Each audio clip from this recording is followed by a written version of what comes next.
Bonsoir à tous, merci de votre attention. Voici les titres de l'actualité de ce mardi. Romano Prodi donné gagnant sur le fil en Italie. La victoire s'est jouée à quelques milliers de voix à la Chambre des députés et à un siège près au Sénat. Mais Silvio Berlusconi ne reconnaît pas sa défaite. Il propose la formation d'une grande coalition à l'allemande. Le baroud d'honneur des étudiants et des lycéens après le retrait du CPE. Il n'était que quelques milliers dans les rues pour cette journée de manifestation. Les universités de Rennes et de Poitiers, qui étaient à la pointe du mouvement, ont voté la reprise des cours. Peut-être le coup de grâce contre la cigarette. Le gouvernement examinera demain un texte qui propose l'interdiction totale de fumer dans les lieux publics. Des fumoirs pourraient être aménagés dans les gares, les aéroports ou les restaurants. Le réquisitoire au procès de la seconde affaire d'Outreau, des peines de 3 à 8 ans de prison sont demandées contre 6 des 7 accusés. Les charges sont revues à la baisse. Il n'est plus question de viol, mais d'agression sexuelle sur une seule des 10 enfants. La nouvelle flambée des prix de l'essence à l'heure des départs en vacances. La facture à la pompe suit les cours du pétrole qui ont battu un nouveau record en frôlant les 70 $ aujourd'hui. Enfin, le football devient une entreprise comme les autres. Le PSG a été vendu par Canal+ à des fonds d'investissement français et américains spécialisés dans les sociétés en difficulté. L'Italie a eu chaud, l'Italie a vécu dans la confusion et les volte-face pendant plus de 24 heures et ça n'est peut-être pas tout à fait terminé. Les résultats officiels viennent de tomber. Ils donnent Romano Prodi vainqueur d'extrême justesse dans les deux assemblées. Quelques minutes plus tard, Silvio Berlusconi est apparu pour la première fois. Il ne reconnaît pas sa défaite. À Rome, Gérard Grisbeck, Karine Guillaume. Ce matin, Romano Prodi annonçait qu'il avait gagné les élections à l'Assemblée nationale et au Sénat. Mais il ne niait pas la difficulté de sa tâche avec une majorité si faible. Toute la campagne électorale a donné le message d'une Italie très divisée. Mais nous avons gagné. Il y a une heure à peine, Silvio Berlusconi s'exprimait pour la première fois depuis les élections. Nous n'hésiterons pas à reconnaître la victoire politique de l'adversaire, mais seulement après la procédure légale de vérification. Maintenant, personne ne peut dire qui a gagné. Aujourd'hui, les Italiens semblaient conscients de la confusion créée par ce scrutin. Je suis très inquiet, nous dit cet homme, car un pays coupé en deux n'est utile pour personne. C'est l'aboutissement d'une longue nuit où les sondages ont d'abord donné Romano Prodi vainqueur, puis vaincu, puis encore vainqueur. Un suspense qui a usé les nerfs des partisans des deux camps. Ceux du centre-gauche sont restés toute la nuit mobilisés devant le siège de leur leader. On pensait qu'il allait gagner largement et maintenant on espère qu'il fera au moins jeu égal. Les informations changent de minute en minute et donnent une angoisse terrible, vraiment terrible. Ceux du centre-droit se sont peu mobilisés. Il faut dire que les premiers sondages ne leur laissaient aucune chance. Le siège du parti de Silvio Berlusconi est resté presque vide toute la nuit. Il faut attendre, tout montre que le pays est divisé en deux. À 3 heures du matin, Romano Prodi prend la parole, entouré des principaux leaders de sa coalition. Chers amis, nous avons gagné. Maintenant, il faut commencer à travailler. Il annonce donc que le centre-gauche a gagné la majorité à l'Assemblée nationale, mais l'autre camp conteste la victoire. Pour être précis, voici les chiffres tels qu'ils ont été donnés il y a quelques instants par le ministère de l'Intérieur italien. À gauche, la Chambre des députés, 49,8% des voix pour Romano Prodi, c'est en rouge, 49,7% pour Silvio Berlusconi en bleu. Il n'y a donc que 0,1% entre les deux coalitions. À droite, le Sénat, et cette fois, c'est l'écart en siège, vous le voyez, qui est minime, 158 contre 156. Bonsoir Gérard Grisbeck, vous êtes en direct à Rome. Silvio Berlusconi conteste donc ces résultats. Que peut-il se passer ? Écoutez, c'est très simple, c'est évidemment tout à fait légal. C'est la Cour de cassation ici en Italie qui va s'en occuper. Le parti de Silvio Berlusconi va donner la liste des endroits contestés où on va recompter. Ce sont donc des juges qui vont aller recompter ces bulletins. Ça peut d'ailleurs aller très vite. Et puis finalement, ils rendront compte à la Cour de cassation. Et c'est la Cour de cassation d'ici quelques jours qui donnera donc des résultats officiels et non contestables. Silvio Berlusconi propose par ailleurs à son adversaire une coalition à l'allemande, c'est-à-dire gouverner ensemble. Est-ce que c'est envisageable ? On voit mal comment c'est possible, après une campagne électorale si dure, ce pays divisé en deux. Effectivement, le problème pour le vainqueur aujourd'hui, c'est de rassembler tous les Italiens. Ça va être extrêmement difficile. Silvio Berlusconi le sait bien, il sait bien que ça va être compliqué pour Romano Prodi. Évidemment, il ne va pas lui faciliter la tâche, d'autant que le parti de Silvio Berlusconi a fait plutôt un bon score. Il est le premier parti aujourd'hui en Italie, Forza Italia fait plus de 23%. Et donc, on peut penser qu'il ne va pas lui faciliter la tâche, mais on voit mal comment il peut y avoir un gouvernement d'union nationale. Silvio Berlusconi a déjà dit qu'il était prêt à se retirer. Il voudrait bien que Romano Prodi aussi se retire, mais ça semble vraiment très difficile. Merci Gérard. Alors voyons si la Cour de cassation confirme ces résultats du ministère de l'Intérieur. Qui est vraiment le nouvel homme fort de l'Italie? Romano Prodi a 67 ans, c'est un professeur d'économie, il est venu assez tard à la politique. Son programme est très modéré. En France, ce programme le situerait sans doute plus près du centre que du Parti socialiste. Philippe Visserias, Bernard Connor. Giuro di essere fedele alla Repubblica. Romano Prodi, président du Conseil, une image que les Italiens connaissent déjà. C'était en 1996. À l'époque, cet économiste surnommé Il Professore, le professeur, bat Silvio Berlusconi. Pendant 2 ans, il va gouverner avec une majorité de centre-gauche très fragile. Il réussit à faire entrer l'Italie dans la zone euro, mais il tombe, lâché par ses alliés communistes au Parlement, à une voix près. En 1999, il prend la présidence de la Commission européenne. Face à lui, 2 gros chantiers, l'élargissement de l'Union et le passage à l'euro. Prodi, européen convaincu, une bonne nouvelle pour ses voisins. C'est un homme qui a une grande expérience européenne et qui a surtout un vrai engagement européen. Je le connais depuis longtemps. Il souhaite que l'Italie joue un rôle actif en Europe. Ses amis le disent solide et austère. Ses adversaires répondent ennuyeux et sans envergure. Romano Prodi le concède volontiers, ce n'est pas un tribun. Il n'est pas là pour faire rêver les Italiens, mais pour les rassurer. Le sérieux au pouvoir, c'était notre slogan électoral, c'est aussi notre manière de gouverner. Le style Prodi, c'est l'anti-Berlusconi. Là où Silvio Berlusconi s'affiche football, strass et paillettes, Romano Prodi préfère vélo, goût de l'effort et de l'endurance. Un côté grand-père tranquille que ce natif de Bologne cultive allègrement. Catholique pratiquant, il a réussi à rassembler centristes catholiques et communistes purs et durs dans une coalition hétéroclite. Son programme, si sa victoire est confirmée, lutter contre la précarité dans le monde du travail, relancer la croissance et réduire l'endettement du pays. Les Italiens auront décidément vécu des émotions fortes aujourd'hui. Bernardo Provenzano, le grand chef de la mafia sicilienne, considéré comme l'homme le plus dangereux du pays, a été arrêté ce matin. Il vivait complètement caché depuis plus de 40 ans. Jacques Cardozi d'Enberkus. Des policiers acclamés à leur arrivée et un chef mafieux conspué par la foule. Sans protection à pied, Bernardo Provenzano a eu droit à un comité d'accueil hostile lors de son transfert. Pour les Italiens, le chef de Cosa Nostra a désormais un visage. Ce fantomas mythique n'était plus apparu depuis 40 ans. Il est arrivé au cri d'assassin, à mort le bâtard. Pour les polices italiennes, il était un véritable cauchemar. En cavale depuis 43 ans, les enquêteurs ne disposaient que de 2 photos, dont une qui datait de 59. Au fil du temps, il a fallu faire évoluer ce visage sur ordinateur. Il n'avait plus de contact, n'avait plus d'autre choix que de retourner chez lui à Corleone. C'est là, dans la dernière partie de notre enquête, que nous avons utilisé des moyens sophistiqués, comme des caméras pour le surveiller. C'est dans cette ferme que vivait le vieux parrain. Seuls quelques fidèles l'entouraient. Pas de liaison téléphonique depuis la cache. Lui ne communiquait qu'indirectement par courrier. Toute sa vie, il aura vécu dans la discrétion, presque reclus. En 2003, il se fait soigner dans une clinique de la Ciotat sous une fausse identité. Le personnel ne remarque rien, la justice non plus. Pour certains spécialistes, il ne pouvait être arrêté qu'à un moment de vacances du pouvoir. L'arrestation d'un individu comme ça, elle est politique. Ça n'est sans doute pas par hasard si c'est au moment où il y a une espèce de vide de pouvoir que des policiers qui étaient subtilement gênés, empêchés de faire leur travail, ont eu la possibilité de lui sauter dessus.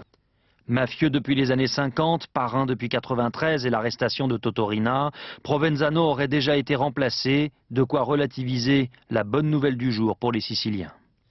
En France, le CPE est mort, mais les étudiants et lycéens avaient maintenu une journée d'action et de manifestation. Un baroud d'honneur qui n'a pas réuni beaucoup de monde ici à Paris. Ils étaient environ 1 millier à réclamer également l'abrogation du CNE et de l'ensemble de la loi sur l'égalité des chances. Cortège clairsemé également ailleurs en France comme ici à Lille, avec entre 1000 et 2000 personnes. Par ailleurs, l'université de Poitiers, l'une des premières à s'être mise en grève, a voté cet après-midi la reprise des cours. Sur place, François Privat, Fabien Tormos. Donc blocus total 1210, contre toute forme de blocus 1489. Poitiers, un bastion du mouvement, vient de tomber. Ça a été une aventure d'abord humaine. C'est pas fini. On respecte totalement la vie de tout le monde et encore heureux. Et c'est pour ça que je pense que le mouvement de Poitiers a été remarqué au plan national. Un changement perceptible dès le début de l'Assemblée générale. Pour la première fois, les opposants au blocus, soutenus par certains syndicats étudiants marqués à droite, affichent leur présence. Dans les rangs des votants, beaucoup ne cachent plus leur envie de retourner en cours. Même si les raisons invoquées sont quand même justes, il faut quand même que ça reprenne un jour ou l'autre. On commence à en avoir marre, parce que ça fait 2 mois et qu'on a envie de reprendre les cours pour pouvoir passer nos examens. En fin d'après-midi, sur le campus, en droit comme en lettres, pas de manifestation de victoire des étudiants anti-blocus. Les ex-grévistes, eux, démontent barricades et affichages. Contrairement à ce qu'on pourrait penser, c'est pas la fin d'un mouvement, on n'est pas, c'est pas dramatique. Bon, certes, ça fait un peu un coup au cœur. C'est la fin d'un chapitre, tout simplement. C'est le chapitre blocus qui vient de se terminer, mais c'est pas la fin du combat. On termine quand même sur une victoire, c'est déjà ça. Elle est maigre, mais on termine quand même sur une victoire. Désormais, il faut organiser la reprise et le rattrapage des cours dans l'ensemble des facultés de Poitiers. Même cas de figure à Rennes. Là encore, les étudiants avaient été parmi les premiers à se mettre en grève. Et là encore, la fin du blocage a été votée la nuit dernière. D'après le ministère de l'Éducation, 4 universités restent totalement bloquées toutefois aujourd'hui, à Grenoble, Montpellier et Toulouse, et 27 autres perturbées. Quelques actions coup de poing également, comme ici à Lyon, où un centre de tri postal a été bloqué. À Saint-Priest, les étudiants et les lycéens, soutenus par la CGT, voulaient dénoncer, je cite, le recours aux emplois précaires. La priorité maintenant, on l'a entendu dans les universités, concerne le rattrapage des cours et le calendrier des examens. Reportage Stéphanie Davoigneau, Mathias Second. Nanterre, faculté fantôme. Pendant les vacances, pro et anti-blocage ont déserté le campus. La bibliothèque devient le refuge des étudiants les plus inquiets. 5 semaines de blocage, c'est presque la moitié du semestre perdu, avec le risque d'un diplôme au rabais. C'est à se demander si le diplôme il va valoir quelque chose par rapport aux autres facs. Vu que maintenant, on est pris sur dossier. C'est sûr que la fac de Nanterre qui a été fermée tout le long, je suis pas sûre qu'il ait une très bonne image, quoi. Conséquence, les universités les plus touchées ont décidé de retarder les examens de 2 à 3 semaines, avec en plus des cours de rattrapage le soir et le lundi. Problème, certains étudiants ne pourront pas y assister. C'est toujours ceux qui travaillent qui vont être pénalisés, en particulier les étudiants qui bossent le week-end, il y en a beaucoup. S'il y a les cours le samedi matin, je sais pas comment ils vont faire. Et parmi les recours, Internet. Les facultés font leur petite révolution numérique. À Nanterre, par exemple, c'est une première, les professeurs mettent en ligne la partie du programme manquée. Ça ne rattrape pas les cours, mais ça les met en position de travail personnel. Et du travail, il va en falloir. Les syndicats étudiants rencontraient aujourd'hui les présidents d'université, et pour ces derniers, il y a urgence. On a quelques craintes sur les taux de réussite cette année. On a beaucoup d'étudiants qui se sont démobilisés, qui n'ont pas beaucoup travaillé leurs cours de chimie ou d'histoire suivant leur discipline. Et je crois vraiment que les étudiants doivent comprendre que là, ils doivent se remettre au boulot et travailler très très dur, et nos enseignants les aideront autant qu'ils peuvent. D'autant que les diplômes universitaires sont régis par des règles européennes. Les Français doivent donc respecter un programme et un calendrier et passer leurs examens avant les grandes vacances. Et puis sachez qu'à l'Assemblée nationale, la proposition de loi remplaçant le CPE a été adoptée en commission. Le débat en séance plénière va débuter ce soir à 21h30. Tout à l'heure, vous le voyez, lors de la séance des questions, Dominique de Villepin a répété qu'il souhaitait ouvrir plusieurs débats dans les prochaines semaines sur la lutte contre le chômage des jeunes. Le gouvernement qui, pas plus tôt l'affaire du CPE terminée, va sans doute s'engager sur un nouveau chantier de taille. Il est question d'interdire complètement la cigarette dans tous les lieux publics. Plusieurs pays européens l'ont déjà fait, une mesure radicale qui sera discutée demain. Quelles en seraient les modalités? Enquête Anne-Sophie Chaumier-Lecomte, Frédéric Capron. vous les avez déjà certainement croisés. Depuis quelques années, d'étranges colonies peuplent le bas des tours. Ce sont les fumeurs travailleurs. On respecte les dispositions légales. C'est interdit de fumer dans les lieux publics, on sort dehors. Jusqu'à preuve du contraire, l'extérieur est un lieu éminemment public. Alors on va voir ce qui se passera après. De plus en plus d'entreprises bannissent totalement la nicotine de leurs locaux. Cette société a opté pour la méthode douce. À droite, ils se surnomment les sportifs, sans cigarette. À gauche, les fumeurs. Tous dans la même cafétéria, grâce à cette cabine qui aspire 100% de la fumée et des odeurs. Nous, on est quand même 50% de fumeurs. Vous voyez, 50% du personnel descendent pour fumer sa cigarette? Non. Moi, ça me dérangeait énormément. J'avais l'impression de fumer avec mes collègues, alors que là, vraiment, je fume pas. Je fume pas et elles sont à 1,50 m de moi. Ça fait rien? Non. Le fumeur est assez convivial par nature. En plus, il faut le temps d'une cigarette. Donc finalement, les non-fumeurs restent un peu plus longtemps avec leur café. Et on parle, on échange. 400 € par mois pour la location et l'entretien de la cabine. C'est le prix de la cohabitation. Dans les cafés et restaurants, c'est beaucoup plus compliqué. Derrière son comptoir, Gérard a fumé 43 cigarettes en une demi-heure, sans le savoir. On estime que chaque année, 3 000 à 5 000 personnes meurent rien que d'avoir respiré la fumée des autres. Ce café a bien prévu 2 espaces distincts, mais c'est bien connu, un nuage ne s'arrête pas à une frontière. Ce pneumologue l'a mesuré avec sa perche. Dans la zone non-fumeur, on retrouve plus de 80 000 particules toxiques dans un seul centimètre cube d'air. C'est un taux très élevé. Dans un air pur de la campagne, on a 5 000. Dans l'air de ville, on a 10 000, 15 000, 20 000. Et là, on est beaucoup plus pollué que dehors, par exemple, dans le boulevard, juste devant ce restaurant. Pas assez de place, répondent les professionnels. Résultat, 26% des restaurants seraient encore entièrement fumeurs. 11% d'entre eux, totalement air pur. Les autres reconnaissent se débrouiller. Ces chiffres, André Daguin les connaît bien. Pour ce grand chef, il suffit que la loi E20 soit strictement appliquée. Hors de question de ne plus jamais s'en griller une avec un petit verre. Nous, on est opposés à une mesure autoritaire parce que nous voyons bien qu'on va vers de moins en moins de fumeurs. Donc, ce n'est pas la peine d'en rajouter avec des interdictions. Plus de sel, plus de sucre, plus de foie gras, plus d'ortolan, plus de corrida, plus de tabac. Ça suffit, quoi. La France va sans doute s'inspirer des exemples voisins. Instaurer des cabines fumeurs, comme ici au Danemark. Interdire totalement la cigarette, comme dans ces pubs écossais. Ou encore, comme en Espagne, dans tous les lieux publics, bureaux, centres commerciaux, bref, tous les espaces clos.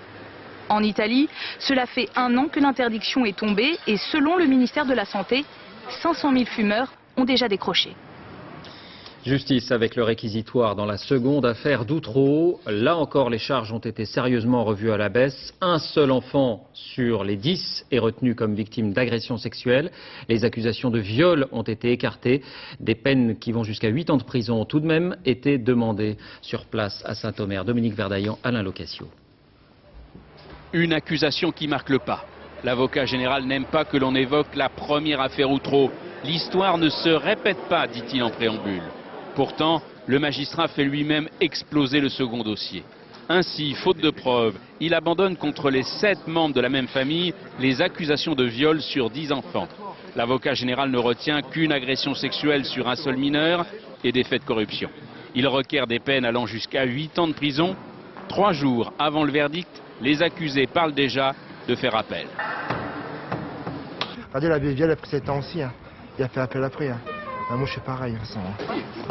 Pour la défense, après le séisme Outreau, l'accusation tente de sauver les morts. Il ne faut pas revenir bredouille parce que je pense que c'est un peu la revanche, quelque part, même s'il ne l'a pas dit. Et il faut faire absolument oublier le procès d'Outreau. Comme si, mesdames et messieurs, à l'instant où je vous parle, nous n'étions pas à Saint-Omer. Dans son réquisitoire, l'avocat général a critiqué le travail de la juge d'instruction et du policier, rejoignant ainsi les parties civiles. Je suis obligé de constater que la montagne accouche d'une souris, c'est le moins qu'on puisse dire, et c'est la preuve évidente, s'il en fallait une, que le travail qui devait être fait en amont dans ce dossier a été fort mal fait. Personne ici n'ose prononcer une nouvelle fois le mot fiasco, préférant attendre le verdict prévu pour vendredi. Mais une simple constatation s'impose d'ores et déjà. Si on suit la lecture de l'avocat général, ce dossier n'aurait jamais dû finir devant des jurés de cour d'assises, mais devant un simple tribunal correctionnel. Justice encore, la quasi-totalité du gang des barbares est maintenant sous les verrous. 2 des présumés lieutenants de Youssouf Fofana, dont Jean-Christophe Soumbou, soupçonné d'avoir été un des piliers de la bande, se sont livrés à la police hier et aujourd'hui. Le gang est accusé, vous le savez, de l'enlèvement et de la mort d'Ilan Halimi. Aux États-Unis, la suite du procès de Zacarias Moussaoui. Ce sont maintenant des proches des victimes du 11 septembre qui sont entendus. Des témoignages inédits ont été diffusés. Ils replongent le pays tout entier dans l'effroi des attentats contre les tours. Alain Chalvron, Aaron Diamond, sur place. On pleure beaucoup au 7e étage du tribunal d'Alexandria. Le procureur avait promis de l'émotion, promesse tenue. Le procès revit le 11 septembre au travers de bandes sonores inédites comme celle-ci. C'est Kevin Cosgrove, bloqué dans une des tours du World Trade Center. Il est en communication avec les urgences.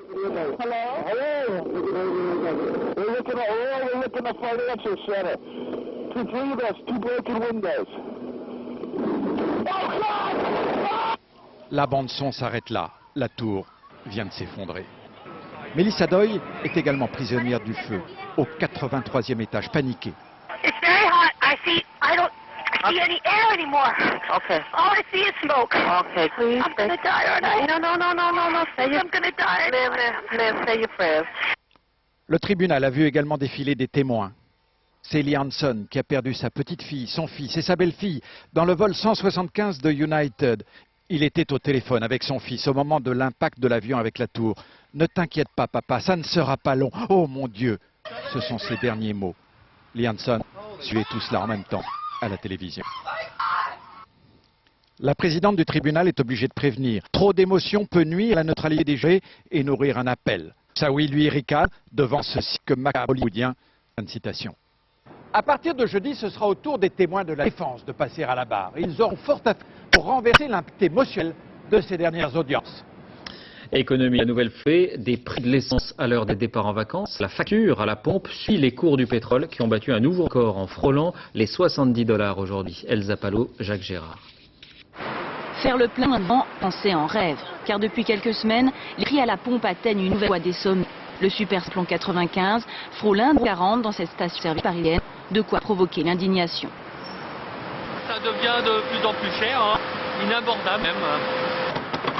Tu mets à peu près 40 € et là 54 €. C'est beaucoup plus. C'est vrai qu'on avait à peu près 15 €, 15 €. C'est une petite rencontre. Voilà, et là c'est ce que je vais aller faire. Voilà, avec ça. Et de la chaleur, c'est normal. Ces derniers mois, la hausse a atteint plus de 5%. Et depuis un an, les prix de l'essence visent les sommets. Car le baril du pétrole, lui aussi, a des records historiques. Presque 70 $ ce matin à Londres. Certains voient même un bas 80 $ cette année. Je crains malheureusement que la crise en Irak, au Nigeria et les tensions sur le programme nucléaire en Iran ne soient pas près d'être réglées, en tout cas pas dans les prochaines semaines, sans pas dans les prochains mois malheureusement. À ces facteurs politiques s'ajoute la crainte de pénurie d'essence aux États-Unis.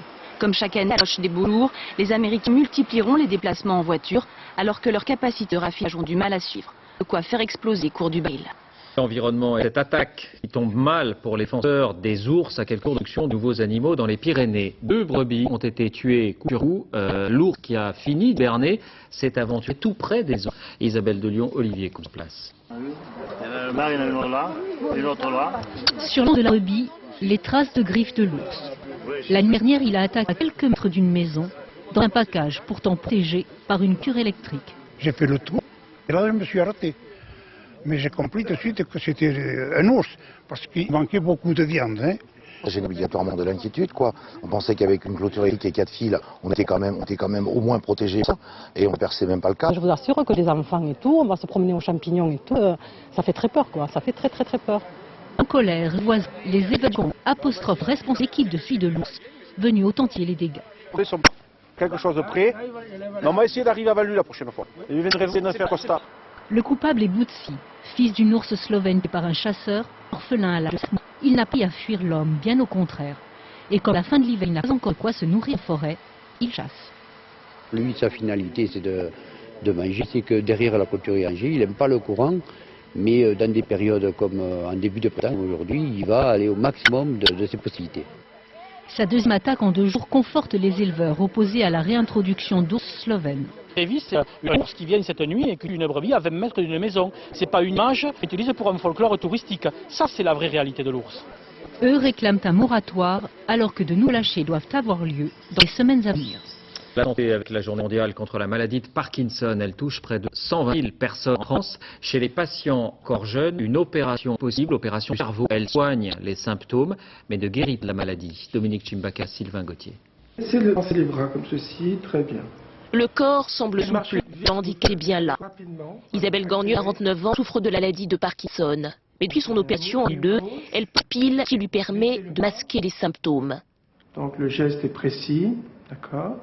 Une fois l'an, les médecins coupent le dispositif, le temps de constater l'évolution du mal. Ouais, c'est arrêté. Ouais. Faire l'épreuve, on le doigt sur le bout du nez. Voilà, la langue des gestes. Sans cette pile, Gornieu est prisonnière de sa maladie et de ses contraintes. Vos médicaments, ouais. Je viens penser toutes les 2 heures, prendre cachet. Combien d'enfants? 1 quart, 3 quarts, moitié. Ça, j'y pense plus. L'opération, les médecins ont implanté des électrodes dans sa tête, 15 cm du crâne. Reliées à des piles, elles stimulent la partie du cerveau responsable des raideurs, des tremblements et gomment symptômes de maladie. Mais tous les ne peuvent faire opérer, il existe un profil type. Un patient parkinsonien jeune qui répond bien hautement malgré des fluctuations, qui n'a pas d'autres maladies associées. Grâce à cette intervention, Isabelle Gornieu a repris goût à certaines activités de haute précision, comme le crochet. Mais si les symptômes sont atténués, la maladie, elle, n'a pas de barre. Les sciences, mission accomplie. La sonde Vénus Express, en tout cas pour la première partie. 5 mois après son lancement, la mission européenne s'est mise en orbite autour de l'étoile du Berger. On a maintenant les premières photos. Nicolas Châteauneuf. On l'appelle l'étoile du Berger car elle brille très haut dans notre ciel. Mais Vénus est avant tout la planète du système solaire qui ressemble le plus à la Terre par sa taille et par sa masse. Une fois passée son étouffante atmosphère, tout y est pour différent. Un observateur découvrirait des paysages déchirés, couverts de volcans, écrasés par une température de 460 degrés et une pression 90 fois plus forte que chez nous. Ces photos de la surface ont été prises il y a 25 ans par des sondes soviétiques. Les engins n'ont pas tenu plus de quelques dizaines de minutes. Et c'est en faire que va la sonde européenne Vénus Express. Ce matin, les responsables de la mission laissaient éclater leur joie. Leur sonde a réussi sa mise en orbite à 120 millions de kilomètres de là, vient d'envoyer ses premières données. Elle a désormais 186 jours pour étudier le climat vénusien et prendre comment celui-ci s'est différencié de celui de la Terre pour devenir une véritable fournaise. Les vacances et ce constat des professionnels, le tourisme redémarre à l'occasion de ces congés de printemps. En vedette, les grands classiques, Maroc, Tunisie, Grèce et aussi l'Égypte. Une longue histoire d'amour liée français au pays des pharaons. Reportage à Abou Simbel, au pied des majestueuses statues Yann Ponty et Kézi. C'est une œuvre unique, magistrale. L'empreinte du plus grand pharaon que l'Égypte ancienne n'ait jamais connue.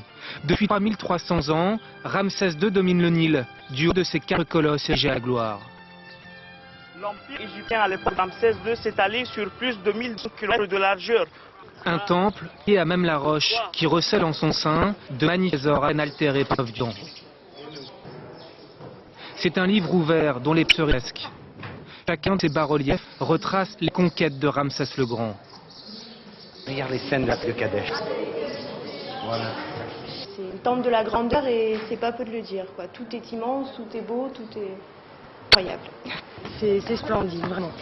À pleurer presque. Voilà. Ah ouais, franchement quand je suis ça m'a vraiment gêné, quoi. C'est incroyable, c'est indescriptible. C'est impressionnant, on sent tout petit, hein. C'est très très beau.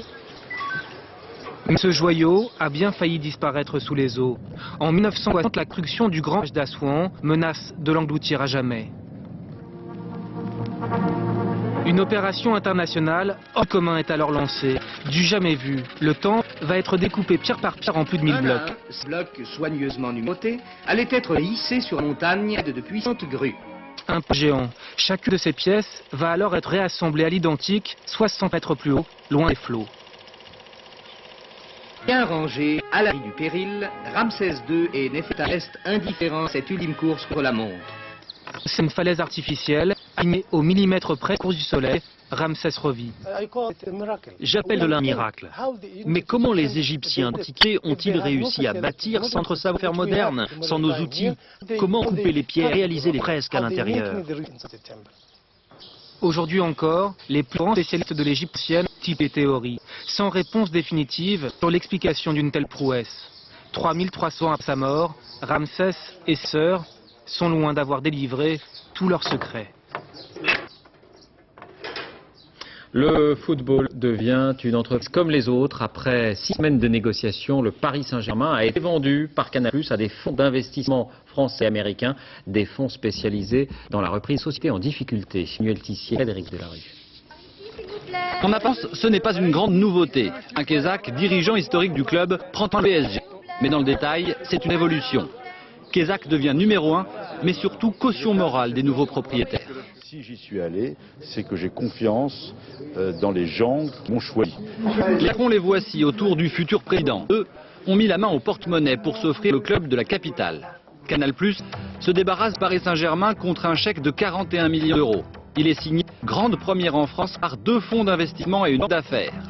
Que le capital puissant et prêt américain aux intérêts multiples dans l'immobilier, la restauration, et en France, le tourisme avec le groupe Accor. Sûrement pas des passionnés de football. Dans le Paris Saint-Germain aujourd'hui, avec une dirigeant, avec les moyens sur la durée, on est probablement capable de penser qu'on va probablement moins perdre d'argent qu'on va en gagner, c'est tout. Les actionnaires principaux se donnent 8 ans pour rentabiliser leur investissement et revendre avec plus-value. Le Parc des Princes restera date du PSG, mais ces spécialistes de l'immobilier espèrent aussi le transformer en un complexe commercial au cœur de la capitale. Autour du parc, les supporters ne pleurent pas Canal+, ils attendent surtout les résultats. C'est vrai que nous on s'en fout un peu, qu'est-ce qui est à la tête. Ce qu'on veut c'est que le club ne perde pas d'identité, son âme.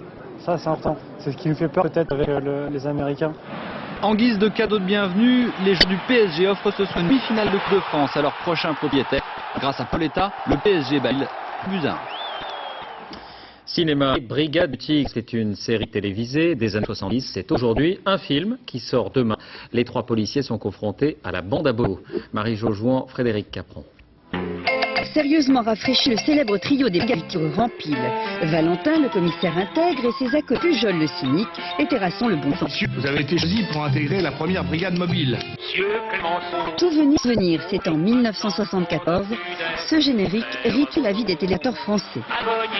Pendant 10 ans, Jean-Claude Bouillon, alias Valentin, a attaqué les trains de la belle époque. Ces brigades mobiles ont été créées en 1907 par le ministre de l'Intérieur Georges Clémenceau, qu'on surnommait le Tigre. Quel beau métier vous faites, commissaire. Qui aurait l'affaire Bono d'après? Préfet de police. J'aime bien cette idée d'un homme introverti, complexe, en même temps qu'il fait ce métier comme un sacerdoce. Il y a quelque chose dedans que je trouve très romanesque, quoi. Le scénario du film est plus politique. Ici, la bête Valentin et l'anarchiste Jules Renaud met la face à feu et à Renaud entrait des gens tués en 1912 sous les yeux de sa presse. L'idée, je pense, pour ma génération, de mourir pour une cause politique était loin. Je trouve ça fascinant, des gens qui sont prêts à tout pour cause. Mourir pour des idées, oui, mais à bicyclette. C'était un des intérêts du film aussi, c'est justement pas faire les malins, ni ajoutant du fantastique ou des choses comme ça, mais de dire non, un type sur un vélo qui risque sa vie, et un type dans une bagnole qui roule à 19, tu peux pas braquer, il y a des marchés avec plein de monde, il y a d'enjeux quoi. Un anarchiste traité face au bain des bois, la vermille 6 des brigades du Tigre fait volontairement la part belle au Romanet. Toujours ensemble. Fin de ce journal, merci d'avoir suivi. Tout de suite la météo. Valérie Alexandre, 20h50, un autre film inspiré d'une série, Charlie et ses drôles de avec Drew Barrymore, Cameron Diaz et Lucy Liu.